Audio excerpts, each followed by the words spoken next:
సువార్త, దయ చూపి దేవుని వార్త, కృప చూపి క్రీస్తు సువార్త, దయ చూపి దేవుని వార్త, రక్షించే రారాజు వార్త, క్షమించే పరిశుద్ధ వార్త, రక్షించే రారాజు వార్త, క్షమించే పరిశుద్ధ వార్త, కృపావార్త, కృపావార్త, కృపావార్త.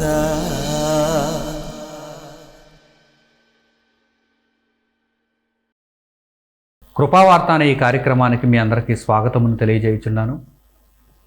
దేవుని యొక్క సహాయం వలన ఈ సమయమందు ఆయన మహాజ్ఞానమును గూర్చి నేర్చుకోవటానికి మీరందరూ సిద్ధపడి ఉన్నారని భావిస్తూ పరిశుద్ధ గ్రంథములను తెరచి నేను చెబుతున్నటువంటి సంగతులు గ్రంథమందు అలాగున్నవో లేవోనని పరిశోధిస్తూ నేర్చుకోవాలని ఈ సందర్భంగా ముందుగా మీకు తెలియజేస్తూ పాఠ్యాంశంలోనికి మిమ్మల్ని ఆహ్వానిస్తున్నాను. ప్రియులారా, దేవుని ఎడల మనము కలిగి ఉండవలసినటువంటి భక్తి ఎంతో ముఖ్యమైనది. ఆయన ఎడల మనము చూపవలసినటువంటి భయము ఎంతో ఆవశ్యకమైనది. యెహోవా ఎడల భయభక్తులు కలిగిన వారు జ్ఞానులుగా ప్రవర్తిస్తారు. దేవుని జ్ఞానం అనేది మనము గర్వంతో ఉంటేనో లేక మనంతట మనం సంపాదించుకోవాలి అనేటువంటి ఆలోచనతో ఉంటేనో దొరికేది కాదు. దేవుని జ్ఞానమునకు మూలము దేవుని ఎడల మనము చూపే భయభక్తులు. దేవుని ఎడల మనం ఎలాంటి ఆలోచనతో ఉన్నాం, దేవుని విషయంలో మన ప్రవర్తన ఎలా ఉంది, దీనిని బట్టి మనము జ్ఞానమును సంపాదించుకోవచ్చో లేదో మనకు అర్థమవుతుంది. మనము రక్షణకు చేరువలో ఉన్నామో దూరముగా ఉన్నామో మనకు తెలుస్తుంది. ప్రియులారా, ఈరోజు దేవుని ఎడల భయభక్తులు అనేక మందిలో లోపించాయి. కేవలం పైన దేవుని యొక్క వాక్యాన్ని తెలుసుకోవాలని నేర్చుకోవాలని అనుకుంటున్నారే తప్ప వారి బ్రతుకులను దేవుని యొక్క దృష్టికి అంగీకారయోగ్యములుగా మలచుకోలేకపోతున్నారు. దేవుని ఎడల భయాన్ని భక్తిని కలిగి ఉండలేకున్నారు. అట్టివారికి దేవుని జ్ఞానం ఏమాత్రం అందదు. రక్షణ అట్టివారికి దూరముగానే ఉంటుంది. మనుషులందరికీ దేవుడు తెలియజేస్తున్నటువంటి ఒక అద్భుతమైనటువంటి సూత్రం ఏంటంటే, మీరు నా ఎడల భయభక్తులను కలిగి ఉండండి, అప్పుడు అన్నీ వాటంతటవే మీ దగ్గరకు వస్తాయి. అన్ని విషయాలలోనూ దేవుని ప్రభుత్వానికి మీరు ఒప్పుకోండి. మీరు చేయవలసినదేంటో దేవుడే మీకు నేర్పిస్తాడు. మీరు నడవవలసిన మార్గమును దేవుడు మీకు సూచిస్తాడు. కానీ మొట్టమొదట మనిషిలో ఉండవలసిందేంటి? దేవుని ఎడల విధేయత. ప్రారంభ శతాబ్దంలో క్రీస్తు సువార్త ప్రబలుతున్నది. మొట్టమొదట యూదుల దగ్గరకు వెళ్ళింది, ఇశ్రాయేలీల దగ్గరకు వెళ్ళింది. ఆ తర్వాత అన్యజనులకు కూడా క్రీస్తు సువార్త ప్రకటింపబడుతోంది, విస్తరిస్తోంది. సర్వలోకానికి సువార్త వ్యాప్తి చెందుతుంది. అటువంటి పరిస్థితుల్లో కొర్నేలి అనేటువంటి ఒక అన్యజనుడికి దేవుడు సువార్తను పరిచయం చేశాడు. ప్రభువును గూర్చిన సువార్తను దేవుడు కొర్నేలి అనేటువంటి ఒక అన్యజనుడికి పరిచయం చేశాడు. ఎందుకు అనగానే, కొర్నేలి దేవుని ఎడల భయభక్తులను కలిగినవాడు, కొర్నేలి దేవుని ఎడల విధేయత చూపిస్తున్నవాడు. అందుకే కొర్నేలిని గూర్చి ఉపోద్ఘాతాన్ని దేవుడు తెలియజేస్తూ ఆ ఇంట్రొడక్షన్లో కొర్నేలి ఎలాంటి వాడో ముందుగా ఆయన చెప్పాడు. కొర్నేలి బహు దాన ధర్మములు చేయించు, దేవుని మీద ఆలోచన కలిగి, అన్ని విషయములలో దేవుని అధికారానికి ఒప్పుకొని దేవుని ఎడల భయభక్తులను కలిగి జీవిస్తున్నవాడు. అందువలన కొర్నేలి ఏం చేయాలి? దేవుడు కొర్నేలికి సూచించాడు. పేతురు గారి నోట క్రీస్తు సువార్తను విని నేర్చుకొని రక్షణలో ప్రవేశించటానికి కొర్నేలి ఎదుట దేవుడు మార్గమును సిద్ధం చేశాడు. ఆలోచిస్తున్నారా? అంటే మనం రక్షింపబడాలంటే మనలో ఉండవలసినటువంటి ప్రధానమైనటువంటి అర్హత ఏంటి? మనము దేవుని ఎడల భయభక్తులను కలిగి ఉండుట. భయభక్తులు అంటే ఏదో పైకి అందరికీ కనిపించేటట్టుగా వణికిపోవడం కాదు, లేక మాటలలో మనం ఏదో దేవుని ఎడల భయభక్తులను కలిగి ఉన్నామని చెప్పడము కాదు. ప్రతి విషయంలోనూ దేవుని యొక్క అధికారానికి మనం ఒప్పుకోవాలి. అది దేవుని ఎడల భయభక్తులు కలిగి ఉండటం అంటే అదే. దేవుని వాక్యమునకు అన్ని విషయాలలో మనం తల వంచి దేవుని యొక్క చిత్తమునకు ఒప్పుకోవాలి. అదే దేవుని ఎడల భయభక్తులను కలిగి ఉండడం అంటే. అంతే తప్ప ఏదో నోటి మాటలతో మనం తండ్రి అనే దేవునికి భయభక్తులను చూపించలేము. తండ్రి కోరుకునే విధేయత, తండ్రి కోరుకునేటువంటి ఆ భక్తి ఎలా ఉండాలంటే మన క్రియలలో, మన జీవితంలో కనిపించాలి. కొర్నేలి అలాంటి భయభక్తులను దేవుని ఎడల చూపించాడు కనుక కొర్నేలి యొక్క రక్షణ బాధ్యతను దేవుడు స్వీకరించాడు. కొర్నేలికి అపోస్తలుడైన పేతురు ద్వారా దేవుని యొక్క సువార్తను ప్రకటింపజేశాడు. కొర్నేలి ఆ సువార్తను పేతురు గారి ద్వారా విన్నాడు, మార్పు నొందాడు, దేవుని రాజ్యంలోనికి ప్రవేశించాడు. ప్రియులారా, మనము దేవుని ఎడల భయభక్తులను కలిగి ఉంటే మన సమస్తము ఆయనే చూసుకుంటాడు. మనం ఏం చేయాలి, మనం ఎలా ప్రవర్తించాలి, మన యొక్క కర్తవ్యం ఏంటి, మనం ఎలాంటి మార్గంలో నడుచుకోవాలి, దీనిని అంతటిని దేవుడు నిర్దేశిస్తాడు. ఎప్పుడు మనము దేవుని ఎడల భయభక్తులను కలిగి ఉన్నప్పుడు, సంపూర్ణముగా ఆయనకు విధేయతను చూపించినప్పుడు దేవుడే మన పూర్తి బాధ్యత తీసుకుంటాడు. దేవుడే మన పూర్తి బాధ్యత తీసుకుంటాడు. అలాగే ప్రారంభ శతాబ్ద కాలంలోనే ఒక నపుంసకుడిని మీరు చూడగలిగితే, ఐథియోపియాలో రాణి అయిన కందాకే క్రింద మంత్రిగా పనిచేస్తున్నటువంటి ఒక నపుంసకుడు యెరూషలేములో దేవుణ్ణి ఆరాధించడానికి వచ్చి మరలా తిరుగు ప్రయాణంలో వెళుతున్నప్పుడు ఆ నపుంసకునిలో దేవుని ఎడల భయభక్తులు ఉన్నాయి కనుక దేవుడు ఆ నపుంసకుని దగ్గరకు ఫిలిప్పు అనేటువంటి సువార్తికుని పంపించాడు. యేసుక్రీస్తు యొక్క సువార్తను ప్రకటించడానికి ఫిలిప్పును దేవుడు పంపించాడు. ఆత్మ వలన ఫిలిప్పు అతని యొద్దకు వెళ్ళాడు, ఆ నపుంసకుని కలుసుకున్నాడు, నపుంసకునికి దేవుని యొక్క వాక్యమును బోధించాడు. నపుంసకుడు దేవుని ఎడల భయభక్తులను కలిగి ఉన్నాడంతే. అంటే నపుంసకుని యొక్క హృదయం దేవుని ఎదుట ఎలా ఉంది? దేవుడు చెప్పిన ఏ విషయానికైనా సరే ఆమోదమును తెలిపే హృదయం నపుంసకుని హృదయం. దేవుడు ఏ విషయం చెప్పినా సరే లోబడేటువంటి హృదయం అది. అందువలన ఆ నపుంసకునికి ఉన్నటువంటి లోటేమిటి? ఆత్మ సంబంధంగా అతనికి ఉన్నటువంటి లోటేమిటి? రక్షణ. క్రీస్తు ప్రభువులో ఉన్న రక్షణ, సువార్త ప్రకటింపబడాలి. అతనికి పాత నిబంధన గ్రంథం తెలుసు, కానీ క్రొత్త నిబంధనలో అతడు దేవుని కొరకు ఎలా బ్రతకాలో అతనికి తెలియదు. ఎందుకంటే క్రొత్త నిబంధన అప్పటికే అమలులోనికి వస్తోంది. ధర్మశాస్త్రము కొట్టివేయబడింది, క్రీస్తునందు రక్షణ ప్రకటింపబడింది. క్రీస్తు సువార్తలో ప్రతి ఒక్కరూ మారుమనసు నొంది బాప్తిస్మము నొంది దేవుని రాజ్యంలో ప్రవేశించాలి. కనుక దేవుని ఎడల భయభక్తులు కలిగి జీవిస్తున్నటువంటి నపుంసకునికి దేవుడే సువార్తను ప్రకటింపచేశాడు. నపుంసకుడు కోరుకున్నాడని కాదు, నపుంసకుని దగ్గరకు దేవుడు సువార్తను పంపించాడు. ఎందుకు అంటే నపుంసకుడు అన్ని విషయాలలో దేవునికి లోబడే వ్యక్తి కనుక.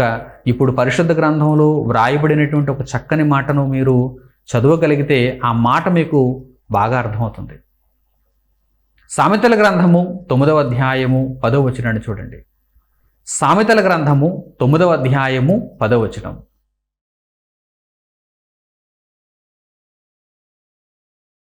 యెహోవాయందు భయభక్తులు కలిగి ఉండుటయే జ్ఞానమునకు మూలము, పరిశుద్ధ దేవుని గూర్చిన తెలివియే వివేచనకు ఆధారము. ఒక మనిషి జ్ఞానమును కలిగి ఉండాలంటే మూలం ఏంటి? దేవుని యందు భయభక్తులను కలిగి ఉండుట. ఎప్పుడైతే ఒక మనిషి దేవుని ఎడల భయభక్తులను చూపిస్తాడో ఆ మనిషికి జ్ఞానము చేరువవుతుంది. ఆ మనిషి జ్ఞానిగా మారతాడు. ఆ మనిషి రక్షణలో ప్రవేశిస్తాడు. పరిశుద్ధ దేవుని గూర్చినటువంటి తెలివి అంటే ఏమిటి? పరిశుద్ధ దేవుని గూర్చినటువంటి తెలివి అనగా ఆయన విషయంలో సమస్త అధికారమునకు మనం ఒప్పుకోవడమే పరిశుద్ధ దేవుని గూర్చినటువంటి తెలివి. ఆ తెలివి ఎవరిలో అయితే ఉంటుందో, అంటే దేవుడు చెప్పినప్పుడు నేను వినాలి, దేవుడు నన్ను రక్షిస్తాడు, దేవుడు నా పూర్తి బాధ్యత స్వీకరిస్తాడు, నన్ను కాపాడేది ఆయనే, పరిశుద్ధ దేవుని గూర్చిన తెలివి ఎవరికి ఉంటుందో వారే రక్షింపబడతారు. అదే వివేచన. వారే నిత్యత్వంలో ప్రవేశిస్తారు. ప్రియులైన నా సహోదరి సహోదరులారా, దేవుని ఎడల భయభక్తులు అనేటువంటి మూలాన్ని చాలామంది మర్చిపోతున్నారు. దేవుని జ్ఞానాన్ని వేరే పద్ధతులలో స్వీకరించడానికి వారు ప్రయత్నాలు చేస్తున్నారు. రక్షణను వేరే పద్ధతులలో ఒకవేళ పొందుదాం అనుకుంటున్నారు, కానీ మొట్టమొదట ఉండవలసిన దానిని వారు కలిగి లేకున్నారు. దేవుని ఎడల భయభక్తులు మీకుంటే దేవుడు మీ విషయంలో ఉన్నటువంటి లోటుపాట్లన్నిటినీ పూర్తి చేస్తాడు, సరిచేసేస్తాడు. ఎందుకంటే మీరు దేవుని ఎడల భయభక్తులను కలిగి ఉన్నవారు, విధేయతను చూపిస్తున్నారు, ఆయన అధికారానికి సమస్త విషయాలలో మీరు ఒప్పుకుంటారు. అయితే దేవుడు మిమ్మల్ని రక్షిస్తాడు. ఈ మాటలు ఇప్పుడు చక్కగా మీకు అర్థం కావాలి. యెహోవా యందు భయభక్తులు కలిగి ఉండుటయే జ్ఞానమునకు మూలము. ఆ మూలం లేకపోతే జ్ఞానము మీ దగ్గర నిలవదు. అసలైన మూలాంశము మీ దగ్గర లేకపోతే జ్ఞానము మీ దగ్గర నిలవదు, దేవుని జ్ఞానం మీ దగ్గర నిలవదు. కనుక మొట్టమొదట దేవుని ఎడల భయభక్తులను మీరు సంపాదించుకోవాలి. మీ జీవితంలో ప్రతి విషయంలోనూ దేవుని అధికారానికి ఒప్పుకునేటువంటి మనస్సు మీలో ఉండాలి. ఇప్పుడు వ్రాయబడినటువంటి ఒక చక్కని మాటను మనం చూద్దాం. కీర్తనల గ్రంథము 25వ అధ్యాయము 12వ వచనం నుంచి చూడండి. కీర్తనల గ్రంథము 25వ అధ్యాయము 12వ వచనం నుంచి.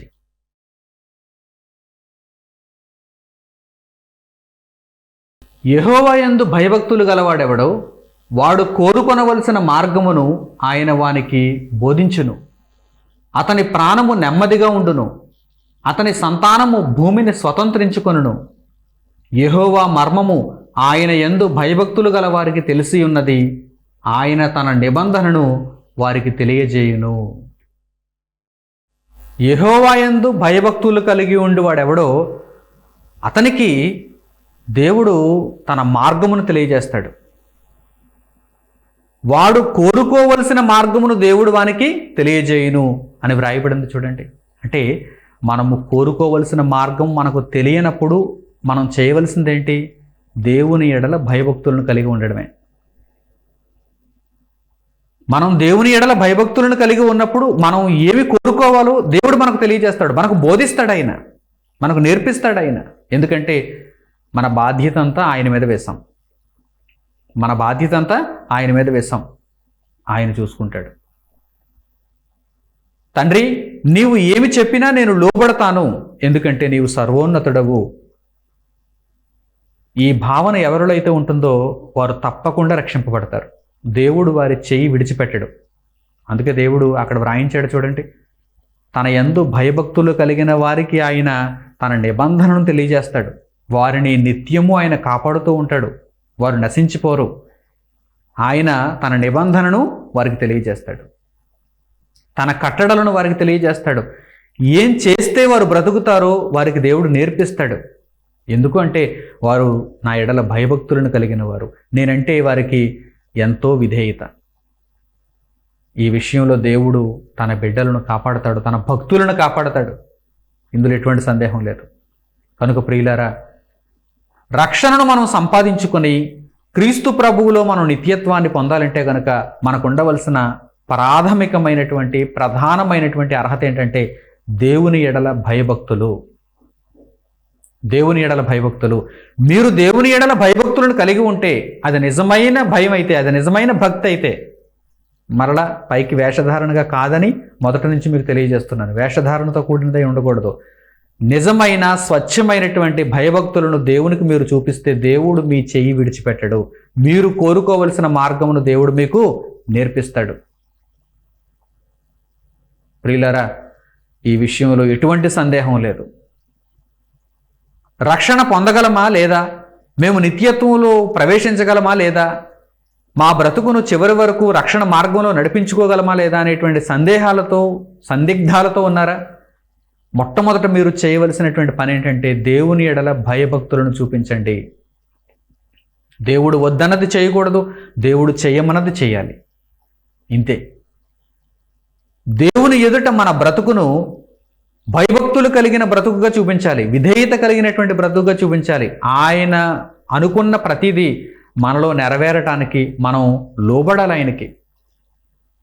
ఆయన మనలను భూమి మీదకి ఎందుకు పంపించాడో ఆ సంకల్పాన్ని నెరవేర్చుకున్నట కొరకు ఆయన చెప్పిన ప్రతి మాటకు మనం తల వంచి ఆయన చెప్పిన మార్గంలో మనం నడుచుకోవాలి. అప్పుడు మన పూర్తి బాధ్యతలు, మన రక్షణ విషయంలో మన పూర్తి బాధ్యతలు ఆయన స్వీకరిస్తాడు. ఆయన స్వీకరిస్తాడు. శరీర సంబంధమైన బ్రతుకులో కూడా మీకు ఆయన సహాయం చేస్తాడు. ఈ భూమి మీద మీరు బ్రతకడానికి ఆయనే మీకు సహాయం చేస్తాడు. ప్రభువారు అందుకే తెలియజేస్తారు, మీరు మొదట ఆయన రాజ్యమును ఆయన నీతిని వెదకండి, అప్పుడు అవన్నీ మీకు అనుగ్రహింపబడును. ఏమి తిందుమో, ఏమి త్రాగుదమో, ఏమి ధరించుకుందుమో అని ప్రతిదినము చింతపడకండి. మీ జీవితాలలో దేవునికి ఉన్నతమైనటువంటి స్థానాన్ని మీరు ఇస్తే, దేవుని ఎడల భయభక్తులను మీరు చూపిస్తే, ఆయన రాజ్యమును నీతిని మొదట వెతికితే అవన్నీ మీకు అనుగ్రహింపబడును అని ప్రభువు తెలియజేశారు కదా. కనుక ఎప్పుడూ కూడా దేవుని ఎడల భయభక్తులు మాని ఏదో సాధించాలనేటువంటి ఆలోచనతో ఉండకండి. ముందు దేవుని ఎడల భయభక్తులు, ముందు మనం విధేయత చూపిస్తున్నామా లేదా, ముందు మనం ఆయన దృష్టిలో మనం ఒదిగి జీవిస్తున్నామా లేదా, ఆయనకు లోబడి జీవిస్తున్నామా లేదా, ఇదే చూసుకోవాలి. ఈ చెక్ పాయింట్ ముందు ఉండాలి మనకి. చెక్ లిస్ట్లో ఇది ముందుగా టిక్ పెట్టుకోవాలి.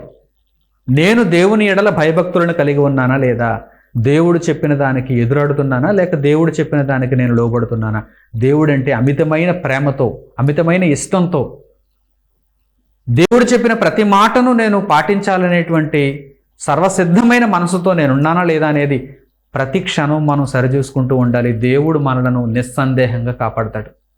దేవుడు మనల్ని నిస్సందేహంగా కాపాడతాడు. మనము కోరుకోవలసిన మార్గమును ఆయన మనకు బోధిస్తాడు. ఇదిగో నాన్న, ఈ మార్గంలో నువ్వు నడుచుకోవాలి. ఇదిగో నాన్న, నీవు ఈరోజు ఈ పని చేయాలి, నా కొరకు నీ విధంగా బ్రతకాలి, ఈ విధంగా నీవు అర్పణ ఇవ్వాలి. ఇలా ప్రతి విషయంలోనూ దేవుడు మనలను ప్రేరేపిస్తాడు. దేవుడు మనకు జ్ఞానమును తెలియజేస్తాడు. ఎప్పుడు మనము ఆయన ఎడల సంపూర్ణమైనటువంటి విధేయతను కనుపరిచినప్పుడు, సంపూర్ణమైనటువంటి విధేయతను కనుపరిచినప్పుడు. అలాగే కీర్తనల గ్రంథంలో 32వ అధ్యాయము 8వ వచనం కూడా చూడండి. కీర్తనల గ్రంథము 32వ అధ్యాయము 8వ వచనం.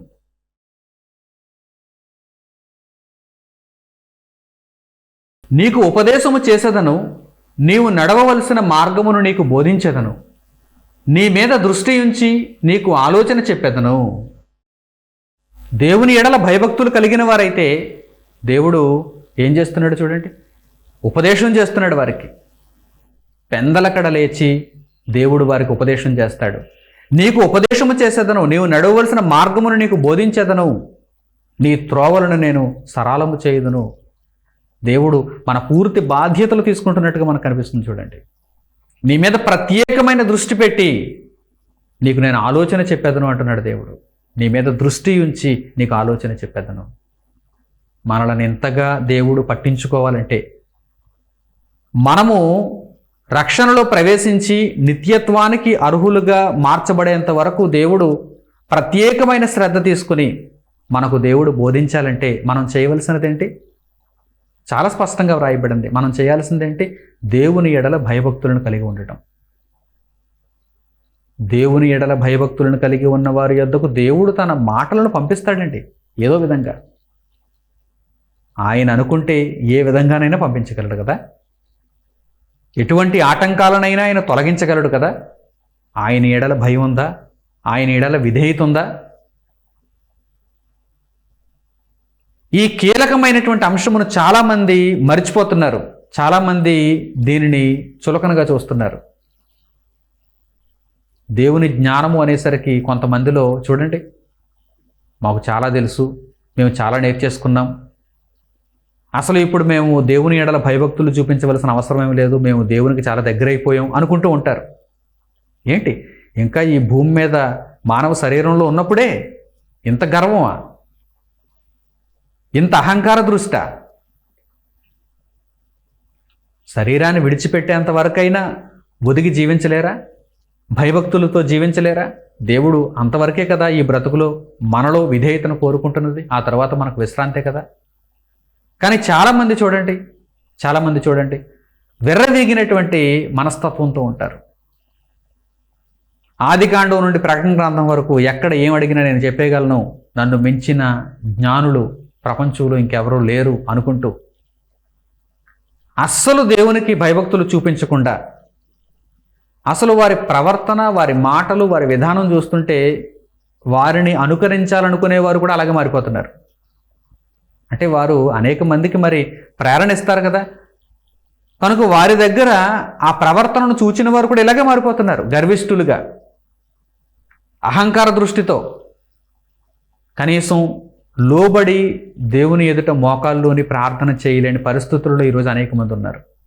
క్రైస్తవులమని చెప్పుకుంటున్నారు, కానీ దేవునికి లోబడటం వారికి తెలియదు, భయభక్తులు చూపించడం వారికి తెలియదు. వారి జీవితంలో ప్రతి విషయంలోనూ దేవుని అధికారానికి ఒప్పుకోవడం వారికి తెలియదు. అలాంటప్పుడు రక్షణ వారికి చేరువలో ఉంటుందా?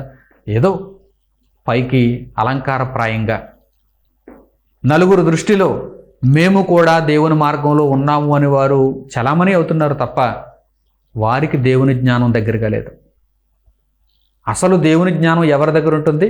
ఆయన ఎడల భయభక్తులు కలిగిన వారి దగ్గరే దేవుని జ్ఞానం ఉంటుంది. దేవుని జ్ఞానమునకు మూలం యెహోవా యందు భయభక్తులు కలిగి ఉండటం. యేసుక్రీస్తు ప్రభువు ద్వారా రక్షణ తండ్రి అయిన దేవుడు ఎవరికిస్తాడు? ఆయన ఎడల భయభక్తులు కలిగిన వారికి కదా. ప్రతి మనిషి హృదయ అంతరంగం దేవునికి తెలుసు కదా.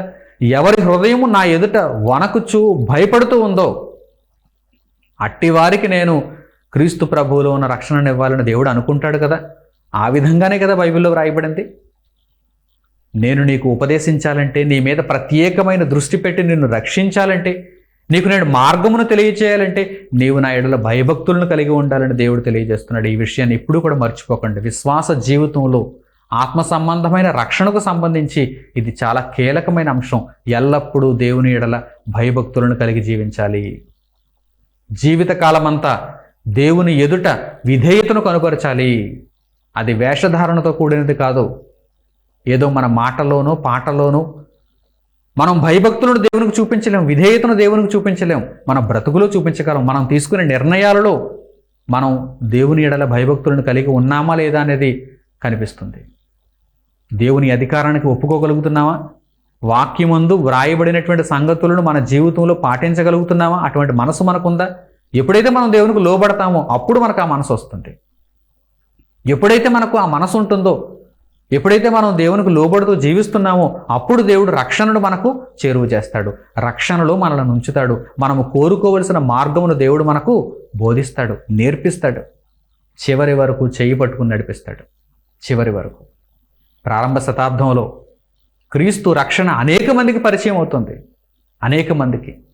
వారందరూ క్రీస్తు రక్షణను విన్న తర్వాత, తెలుసుకున్న తర్వాత, గ్రహించిన తర్వాత ఆశ్చర్యపడిపోతున్నారు. మా యొద్దకు ఈ క్రీస్తు సువార్త జ్ఞానము ఎలా వచ్చింది? ఎంత అద్భుతం అని వారు ఆశ్చర్యపడుతున్నారు.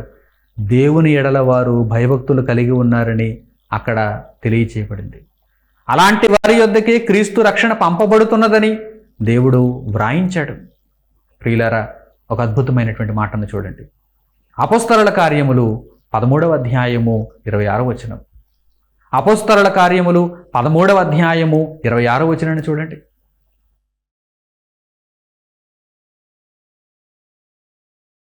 సహోదరులారా, అబ్రహాము వంశస్థులారా, దేవునికి భయపడువారలారా, ఈ రక్షణ వాక్యము మన యొద్దకు పంపబడి ఉన్నది. ఎవరి యొద్దకు పంపబడింది దేవుని వాక్యం? ఎవరి యొద్దకు పంపబడింది క్రీస్తు రక్షణ? చాలామంది ఉన్నారు అబ్రహాము వంశస్థులు, కానీ అందరి యొద్దకు పంపబడలేదు. సహోదరులారా, అబ్రహాము వంశస్థులారా, మీలో ఎవరైతే దేవుని యందు భయభక్తులను కలిగి ఉన్నారో వారి యొద్దకు రక్షణ పంపబడి ఉన్నది. అద్భుతం. ఈ మాటలన్నీ క్రోడీకరించి మనం చదువుతున్నప్పుడు మనకు దేవుడు అనుగ్రహించినటువంటి ఈ కీలకమైన అంశం చాలా అద్భుతం. మనం రక్షణలో ఉండాలంటే, రక్షణను మనం సంపూర్ణం చేసుకోవాలంటే మనలో నిత్యము ఉండవలసింది దేవుని ఎడల భయం, దేవుని ఎడల భక్తి, విధేయత. మర్చిపోవద్దు. సహోదరులారా, అబ్రహాము వంశస్థులారా, దేవునికి భయపడువారులారా, ఈ 3 మాటలను ఒకదాని తర్వాత ఒకటి అక్కడ ప్రత్యేకంగా పేర్కొనడంలో ఉద్దేశం ఏంటో తెలుసా? సహోదరులు అందరూ కాదు, అంటే ఒక తల్లి గర్భాన పుట్టిన వారందరూ రక్షణకు లోను కాలేదు, ఒక వంశంలో ఉన్నవారందరూ దేవుని రక్షణకు లోను కాలేదు. సహోదరులారా, మీలో అబ్రహాం వంశస్థులారా, మీలో దేవుని ఎడల భయభక్తులు కలిగిన వారు ఎవరైతే ఉన్నారో వారి యొద్దకు ప్రభువు యొక్క రక్షణ వాక్యము పంపబడి ఉన్నది అని తెలియజేయబడింది. అంటే ప్రారంభ శతాబ్దంలో ఎవరు క్రీస్తు ప్రభువును విశ్వసించారు, ఎవరు క్రీస్తు ప్రభువు యొక్క రక్షణకు చేరువయ్యారు, ఎవరు క్రీస్తు ప్రభువు యొక్క వాక్యమును విని దానిని గ్రహించి దాని ప్రకారం నడుచుకున్నారు? ఎవరు అనగానే దేవుని యందు భయభక్తులు కలిగి ఉన్నవారు. దేవుని వాక్యం మనలో దేవుని ఎడల భయభక్తులను పుట్టించాలి. దేవుని ఎడల భయభక్తులు పుడితే మనం రక్షణకు సమీపం అవుతాం. దేవుడే మనకు తెలియనప్పుడు, దేవుడే మనకు అర్థం కానప్పుడు, అలాంటి పరిస్థితులలో దేవుని వాక్యం మొదట మనం వింటాం. దేవుని వాక్యం విన్న తర్వాత దేవుని ఎడల అమితమైన భక్తి, అమితమైన ప్రేమ మనకు ఉండాలి. ఆ ప్రేమను దేవునికి చూపించాలి. అప్పుడు దేవుడు రక్షణను మనకు చేరువ చేస్తాడు. కనుక ప్రతి మనిషికి దేవుడు తెలియజేస్తున్నటువంటి ఒకే ఒక అద్భుతమైనటువంటి ప్రధానమైనటువంటి సూత్రం ఏంటంటే, మీరు నా ఎడల భయభక్తులను కలిగి ఉంటే, వేషధారణతో కాకుండా నిజముగా మీ జీవితాలలో నా ఎడల మీరు భయభక్తులను కలిగి ఉంటే రక్షణ మీకు చేరువవుతుంది. నేను మిమ్మును జీవ మార్గంలో నడిపిస్తాను అని దేవుడు సెలవిస్తున్నాడు. ఇంతకు మించి మనకు కావలసినదేంటి? చాలా స్పష్టంగా తెలియజేయబడింది. ఈ మార్గములో మనకు అసలైనటువంటి రహస్యం చాలా చక్కగా తెలియజేయబడింది. కనుక ఇక మీదట ఎల్లప్పుడూ దేవునికి భయభక్తులు కలిగి ఉన్న జీవితాన్ని మీరు అలవరుచుకోండి. అప్పుడు దేవుడు మీకు జ్ఞానమును అనుగ్రహిస్తాడు. జ్ఞానం ఆయన దగ్గర ఉంది. జ్ఞానం ఎక్కడో ప్రకృతిలో లేదు, జ్ఞానం ఎక్కడో మనుషుల దగ్గర లేదు. దేవుని జ్ఞానము దేవుని దగ్గరే ఉంటుంది. అందుకే జ్ఞానమునకు ముందు దేవుని జ్ఞానము అనే పేరు దానికి. ఏదో ఒక సహోదరుని ద్వారా మీకు దేవుడు వివరిస్తాడు, మీకు దేవుడు అందజేస్తాడు. ఆ సహోదరుని యొక్క గొప్పతనం కాదు, లేక అతడు రాసినటువంటి పుస్తకం యొక్క గొప్పతనం కాదు, అది దేవుని గొప్పతనం, అది దేవుని జ్ఞానం. వివిధ మాధ్యమాల ద్వారా, ఒక సహోదరుని ద్వారా కావచ్చు, ఒక పుస్తకం ద్వారా కావచ్చు, ఒక వీడియో ద్వారా కావచ్చు, ఒక ఆడియో ద్వారా కావచ్చు, ఏదో విధంగా దేవుడు మీ హృదయాన్ని తెరిచి ఆ వాక్యాన్ని మీకు చేరువ చేస్తాడు. ప్రియులారా, దేవుడు తన మాటలను, తన జ్ఞానమును మీకు చేరువ చేయాలంటే మీరు చూపవలసిన భయభక్తులు ఎవరికి? దేవునికి. కనుక మీ జీవితంలో ప్రతి విషయంలోనూ దేవుని అధికారానికి ఒప్పుకునేటువంటి సిద్ధపాటు మీలో ఉండాలి. ఈరోజు మనుషులదేమో జ్ఞానం అనుకొని మనుషులకు విధేయత చూపిస్తూ మనుషుల ఎదుట మన్ననలు పొందటానికి చాలామంది ప్రయత్నం చేస్తున్నారు. కనిపించిన దేవుడు ఎక్కడో ఉన్నాడు కదా, ఆయనకు మేము ఎలా భయభక్తులు చూపిస్తాంలే, ఆయనకు భయభక్తులు చూపించడం అంటే అది కష్టం, వీరి ఎదుట భయభక్తులు చూపించడం అంటే చాలా సులభం, మనుషుల ఎదుట భయభక్తులు చూపించడం అంటే చాలా సులభం, వీరి దృష్టిలో పడటానికి మేము ఏం చేయడానికైనా సిద్ధం, వీరి దృష్టిలో పడేటందుకు మేము చిన్నగా ఏమైనా కొన్ని కార్యక్రమాలను చేస్తే సరిపోతుంది. కానీ దేవుని దృష్టిలో పడాలంటే దేవుని నిత్యం మెప్పించాలి, దేవుని ఎడల భయభక్తులను కలిగి ఉండాలంటే అది చాలా కష్టమైన విషయం అని చాలామంది మనుషుల ఎడల మాత్రమే భయభక్తులను చూపిస్తూ మనుషుల దగ్గర వరకే ఆగిపోతున్నారు. లేదు, అటువంటి బ్రతుకులు మిమ్మును రక్షణలో సంపూర్ణం చేయలేవు. మిమ్మును దేవుని యొద్దకు చేర్చాలి. ఏ బోధ అయినా, ఏ రక్షణ వాక్యమైనా క్రీస్తు ప్రభు అనే మార్గం ద్వారా మిమ్మును దేవుని యొద్దకు చేర్చాలి. అప్పుడే మీరు సఫలీకృతులైనట్టు, రక్షణలో మీరు సంపూర్ణమైనట్టు. కనుక నా ప్రియులైన సహోదరి సహోదరులారా, అపవాది కలిగించే భ్రమచేత మీరు మోసపోకుండా ప్రతి విషయమందు దేవుని అధికారానికి లోబడే విధంగా మీరు దేవునికి భయభక్తులను కలిగి ఉంటే, దేవుని ఎడల విధేయతను చూపిస్తే, దేవుడు మిమ్మును రక్షణలో ముందుకు నడిపిస్తాడు. చివరిగా ఒక అద్భుతమైనటువంటి వాక్య భాగాన్ని మనం చూద్దాం. ప్రసంగి గ్రంథము 12వ అధ్యాయము 13వ వచనం చూడండి. అక్కడ దేవుడు నీతిమంతుని ద్వారా సూటిగా మనకు తెలియజేస్తున్నాడు. ఈ విషయాన్ని చాలా స్పష్టంగా సూటిగా ఆయన తెలియజేస్తున్నాడు. నా ఎడల భయభక్తులు కలిగి ఉంటే జ్ఞానం మీదే, మీ యొద్దకు నేను రక్షణ మార్గమును పంపిస్తాను అని దేవుడు తెలియజేస్తున్నాడు. చూడండి, ప్రసంగి గ్రంథము 12వ అధ్యాయము 13వ వచనం.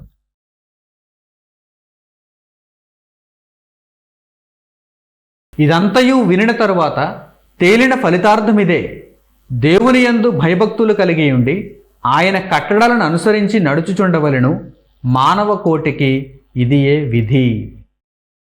ఇదంతయు వినిన తరువాత తేలిన ఫలితార్థం ఇదే. ఎన్ని మాటలను చెప్పినా, ఎంత సారాంశాన్ని తెలియజేసినా, ఎన్ని దృష్టాంతములను తెలియజేసినా తేలిన ఫలితార్థం ఇదే. సూటిగా స్పష్టంగా ఒకే ఒక్క మాటలో చెప్పమంటే దేవుడు ఏమంటున్నాడు? దేవుని ఎడల భయభక్తులను కలిగి ఉండండి, ఆయన కట్టడలను అనుసరించండి. మానవ కోటికి, కోటి మంది మనుషులుంటే, కోటాను కోట్ల మంది మనుషులుంటే మానవ కోటికి ఇదియే విధి. మనుషులందరికీ సర్వసామాన్యంగా దేవుడు చెప్పమంటే ఒక ప్రాముఖ్యమైనటువంటి ప్రధానమైనటువంటి మాటను ఆయన తెలియజేస్తున్నాడు. దేవుని ఎడల భయభక్తులను కలిగి ఉండండి, ఆయన కట్టడలను అనుసరించండి. నోటితోనో నాలుకతోనో మీరు పాటలు పాడుతూ స్తుతిస్తూ లేకపోతే మాటలు చెబుతూ నా ఎడల భయభక్తులు కలిగి ఉన్నామని మనుషులు ఎదుట మీరేదో చిత్రీకరింపబడటం కాదు. నిజముగా హృదయపూర్వకంగా బ్రతుకులో దేవుని ఎడల మీరు భయభక్తులను కలిగి ఉండాలి, ఆయన కట్టడలను అనుసరించాలి. ఇదంతయు వినిన తర్వాత తేలిన ఫలితార్థం అంటున్నాడు. చూడండి, అంటే భావం, ఫలితార్థం ఇదే. మీరు దేవుని ఎడల భయభక్తులను కలిగి ఉండండి, అలాగే ఆయన కట్టడలను అనుసరించండి. మానవ కోటికి ఇదియే విధి. దీనికి మించిన మరో మాట లేదు. కనుక క్రీస్తు ప్రభువులో మీ రక్షణను సంపూర్ణం చేసుకోవాలంటే దేవుని ఎడల భయభక్తులను కలిగి ఆయన కట్టడలను అనుసరించడానికి నిత్యము నిరంతరము మీరు అదే భావనతో ఉండాలి. సిద్ధ మనస్సుతో, స్థిరమైన మనస్సుతో ఉండాలి. అప్పుడు దేవుడు క్రీస్తు ప్రభువు ద్వారా మిమ్మును నిత్యత్వానికి చేరుస్తాడు.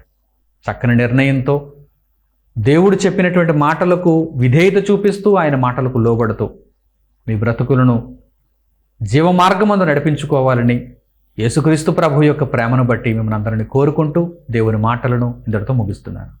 తండ్రి అయిన దేవునికి ప్రార్థనలు ఏకీభవించండి.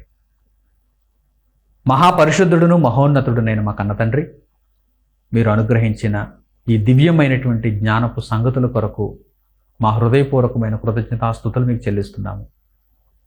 మీ ఎడల భయభక్తులు కలిగి ఉండి మీ కట్టడలను అనుసరిస్తూ సంపూర్ణమైనటువంటి విధేయతను చూపించడానికి మీ సహాయమును మాకు దయచేయండి.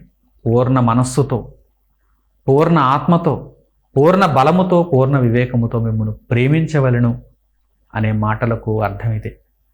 నాయన తండ్రి, మా జీవిత కాలంలో మీ అధికారమునకు, మీ ప్రభుత్వమునకు ప్రతి విషయంలోనూ మేము సంపూర్ణముగా ఒప్పుకుంటూ మీ చిత్తాన్ని నెరవేర్చుటలో మాకు సహాయమును దయచేయమని మిమ్మల్ని హృదయపూర్వకంగా వేడుకుంటూ, తండ్రి, నిత్యత్వమందు మమ్మల్ని ప్రవేశపెట్టుటకు రక్షణలో క్రీస్తు మార్గంలో మమ్మల్ని నడిపించమని మిమ్మల్ని వేడుకుంటూ, ఈ నిర్ణయాన్ని కలిగినటువంటి ప్రతి బిడ్డకు మీ కృపాక్షేమములు తోడుగా ఉంచి రక్షణలో తండ్రి వారిని కొనసాగించమని వేడుకుంటూ మా ప్రార్థనా విన్నపములను మా ప్రభువును రక్షకుడునైన యేసుక్రీస్తు వారి పేరిట మేము అడుగుచున్నాము తండ్రి.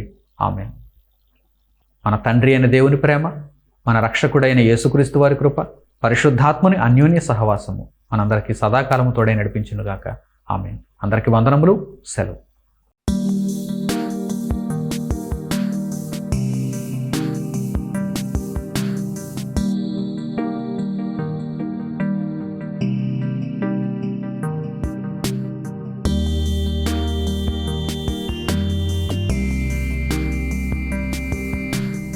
సహోదరులు మణికుమార్ గారు ప్రసంగించిన ఎన్నో ఆత్మ సంబంధమైన సంగతులను ఉచితంగా వీక్షించుటకు మా యూట్యూబ్ ఛానల్స్ను తప్పక దర్శించండి. మా సమాచారమును ఎప్పటికప్పుడు తెలుసుకొని ఆత్మీయ అభివృద్ధిని పొందవలనంటే మా యూట్యూబ్ ఛానల్స్ ను సబ్స్క్రైబ్ చేసుకోండి. సత్వర నోటిఫికేషన్ కొరకు సబ్స్క్రైబ్ బటన్ ప్రక్కన ఉన్న బెల్ సింబల్ ను క్లిక్ చేయండి. మరిన్ని వివరాలకు మీరు సంప్రదించవలసిన మా ఫోన్ నంబర్స్ 8978414178 మరియు 8333927666. ధన్యవాదములు.